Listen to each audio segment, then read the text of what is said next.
Cinema ఇండస్ట్రీలో చిన్న సినిమాగా వచ్చి బ్లాక్ బాస్టర్ హిట్ కొట్టిన సినిమాలు చాలా ఉన్నాయి. అదేవిధంగా భారీ అంచనాలతో ప్రేక్షకుల ముందుకు వచ్చి బాక్సాఫీస్ వద్ద బొక్కబోర్ల పడ్డ సినిమాలు కూడా చాలా ఉన్నాయి. ఈరోజు టాలీవుడ్లో బిగ్గెస్ట్ డిజాస్టర్గా పేరు తెచ్చుకున్న టాప్ 5 సినిమాల గురించి తెలుసుకుందాం. మొదటి సినిమా ఎన్టీఆర్ మహానాయకుడు.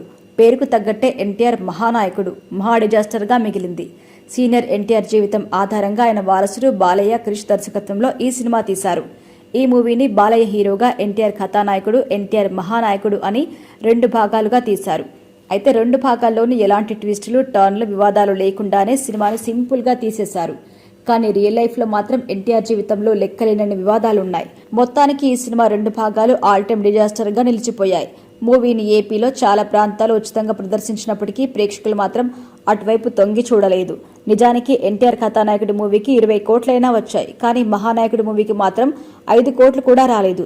దాదాపు 50 కోట్ల వరకు ఎన్టీఆర్ బయోపిక్ బయర్స్ ని అడ్డంగా ముంచేసింది. ఇక మరొక సినిమా బ్రో. టాలీవుడ్ చరిత్రలో బిగ్గెస్ట్ డిజాస్టర్గా నిలిచిన సినిమాలలో పవర్ స్టార్ పవన్ కళ్యాణ్, సాయిధరం తేజ్ కలిసి నటించిన బ్రో మూవీ కూడా ఒకటి. ఈ మూవీ పవన్ కెరీర్లోని చెత్త రికార్డ్స్ క్రియేట్ చేసింది.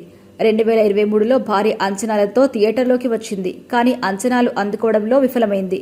సముద్రకని దర్శకత్వంలో వచ్చిన వినోదయం సీత అనే మూవీకి దీన్ని రీమేక్గా తీసుకొచ్చారు. డివోషనల్ సబ్జెక్టుతో వచ్చిన ఈ మూవీ ప్రపంచవ్యాప్తంగా 97.5 కోట్ల బిజినెస్ చేసింది. ఫుల్ రన్లో ఈ మూవీ కేవలం 67.40 కోట్లు మాత్రమే వచ్చాయి. దీంతో 31 కోట్లకు పైగా నిర్మాతలు నష్టపోయారు. ఇక మరొక cinema game changer. Game changer మూవీని డిజాస్టర్ కా బాప్ అని చెప్పుకోవాలి. ఈ సినిమా 2025లో బిగ్గెస్ట్ డిజాస్టర్.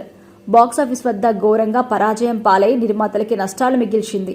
దాదాపు 500 కోట్లకు పైగా బడ్జెట్తో నిర్మించిన ఈ సినిమా 13 రోజుల్లో కేవలం 128 కోట్లకు మాత్రమే పరిమితమైంది.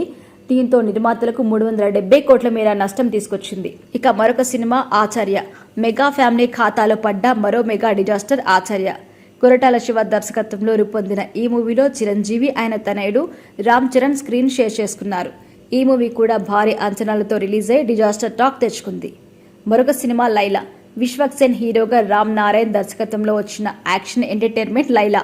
షైన్ స్క్రీన్ బ్యానర్ పై సాహు గారపాటి నిర్మించిన ఈ మూవీ ఫిబ్రవరి 14న థియేటర్లోకి వచ్చింది. పలు వివాదాల మధ్య రిలీజ్ అయిన ఈ మూవీ ఫస్ట్ షోతోనే డిజాస్టర్ టాక్ తెచ్చుకుంది. టాలీవుడ్ ఇండస్ట్రీలో ఇది చెత్త సినిమాగా ఈ మూవీ రికార్డ్స్ క్రియేట్ చేసింది.